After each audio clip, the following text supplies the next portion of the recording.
So over the weekend I went to a barbecue and I had this friend who was sitting in this corner by himself, totally engrossed by this mobile game that he was playing, that he was not really enjoying the barbecue. And so I went over, and especially when I saw him struggling with his card, he was about to do something with that game. And it turned out that he was about to buy an in-game character with his card. And so I went over, I was totally amused, and I asked him about it. And he started showcasing me all these in-game characters that he had. And particularly I asked him why he was spending money on that in-game character. And of course he told me it was a very rare thing, and to be honest, the game, he told me, was free.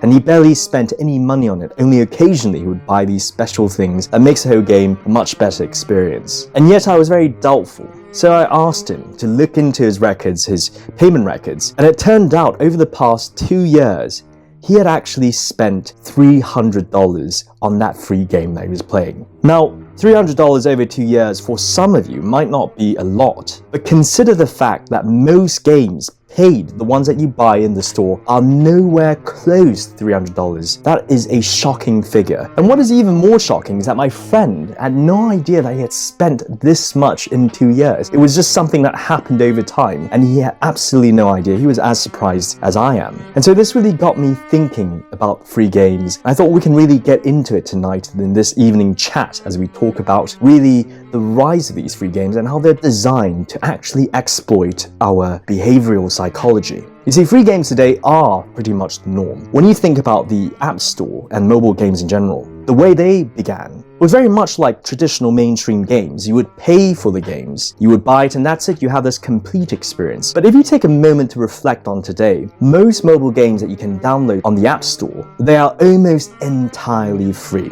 Yet, if you were to dig into industrial research, you would see that mobile games actually generate billions in revenue every single year, and in many instances, even more than traditional, conventional paid games. How is it that most of us are playing these free games, and yet so much money is being drawn in, and oftentimes from many of us who are completely unaware of it, like my friend, for example? And this is where it gets very beautiful. Gaming on mobile devices have actually moved from the conventional model of having to pay for an entirely complete experience to a model where you're playing the game for free, but you're also paying for additional experiences in the form of in-game items, characters, and really in-game conveniences. So in many ways, paying for it actually provides a different avenue that might, you say, enhance your experience. And so many of these gaming developers, they would make these games to first draw you in as you play this free game and you enjoy it, and then slowly you start to consider the option of enhancing your own enjoyment of the game by paying for these additional things.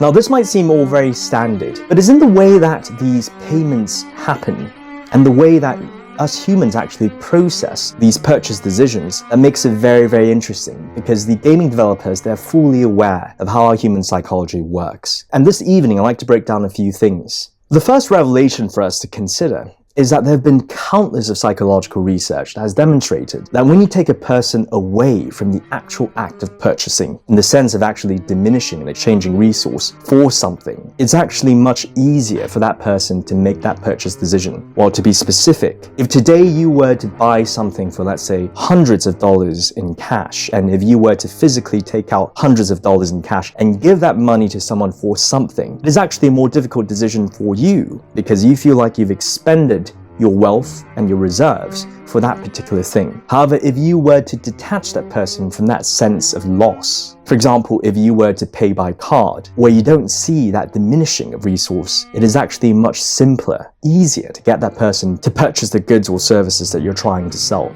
And this is why, generally speaking, many psychologists, they've discovered that people tend to spend more when they're actually spending with their cards than they do if they were to spend with cash, which I suppose is also a tip that perhaps we should be carrying more cash with us rather than relying on our card. We're more conscious of our purchase decision. Now, this is actually happening in these mobile games, because oftentimes our cards are the only means for us to purchase anything in a game itself. And so we don't really see the sense of loss. Especially, we don't really have a conscious recollection of it happening. But what is even more interesting is that these games are designed in a way where there are devious levels of layers that remove you further and further from the sense of resource loss that happens when you buy something in the game. For example, in any particular game, in order for you to really enjoy the additional purchases, you would first have to use real money to purchase an in-game currency. And when you're actually buying anything in-game, you're using that special in-game currency. So it doesn't make you feel like, in a very immediate sense, that you've actually used real money to buy an in-game item or character or experience. And often gets very complicated. For example, usually it would be you could spend a few dollars for, let's say, special crystals of a game, and those special crystals are exchanged for special gold bars, which are then exchanged for the special character. So there are several layers of different virtual currencies that are introduced before the actual purchase decision, so that you're completely detached, very far away from the actual resource loss that is actually happening. And if you think about it, it is actually very brilliant in the way that these developers and these game designers have made it. They have totally exploited our psychology in that sense. But it also gets very complicated, because if you were really to look at the economics of in-game currency, those are designed in a way that very much reflects our human flaws. And this comes to my second point. Think back to a time when you traveled abroad, let's say, for example, to Japan, and you were to exchange your currency, your home country's currency, to the foreign currency, and in this case, yen. Now, because you're not from Japan, you have no realistic way of appraising the local currency of yen. And so to you, it is very hard to appraise the value of anything. And this is why, generally speaking, psychologists have discovered that people tend to spend much more when they're abroad. Tourists tend to spend much more because they have no real way of actually appraising the currency that they are possessing. And the same thing is happening in these mobile games that we're playing. Usually what happens is the exchange rate between real currency and in-game currency is generally ridiculous. For example, let's say $3 could exchange you 600 crystals, which you could use to buy a certain item for 4 crystals. So the question is, how much is that item actually worth in real currency? That is a mathematic that's really hard for you to work out, and it totally exploits this aspect of appraising currency that is completely alien to us. And you see the same thing in many mobile games. It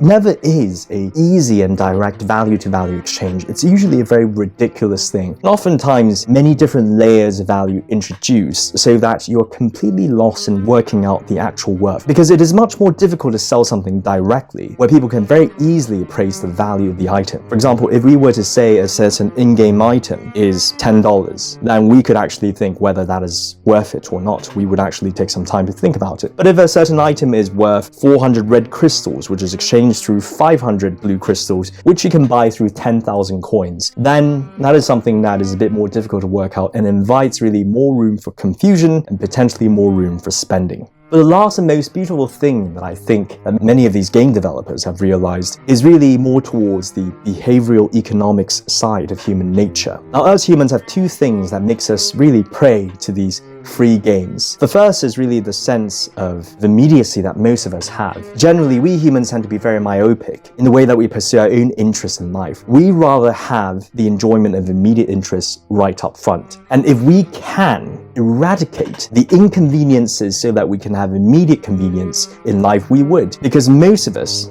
in terms of a behavioral economic standpoint, tend to be very, very impatient. So a lot of these games, they're designed in a way where they're very, very inconvenient. And just for a bit of spending where you can exchange certain currency, you could have a more convenient experience. You think about certain games where, for example, you have to wait over, let's say, 60 hours for something to happen. Or you could get that special crystal through real currency that could give you that enjoyment immediately. Now, this immediately appeals to many of us on a very deep level, because generally in life, such shortcuts do not exist. But yet in the game world, they do exist. And you could very easily have a shortcut if you want. And when you do, it makes you feel very special, and it appeals to you and satisfies you on a very deep level. And that is usually something, an allure that is very hard for most of us to say no to. The second aspect of behavioral economics is also the sense of loss aversion that we generally feel. So behavioral economists, they've discovered that we humans tend to feel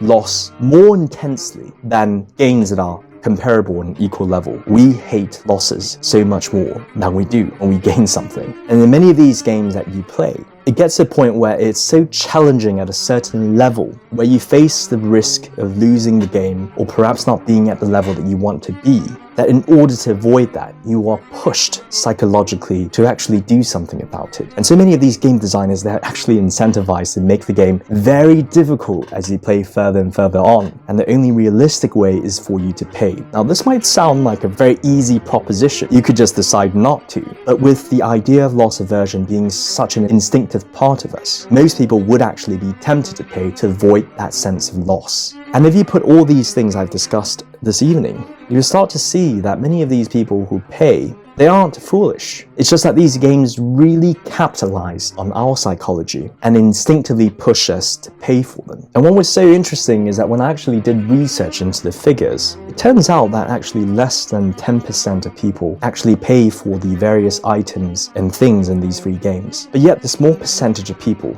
they account for over 90% of the revenue of many of these free games. They are the whales. The people who tend to pay for these games, they tend to be the biggest customers. And so these games do really well, just from even small amount of people. Now, whether you are one of these people or not, it is interesting to see how our economy has actually evolved around our psychology. And technology, specifically in the form of entertainment, has molded itself in reflection of how we actually work in our minds. And it is rather interesting.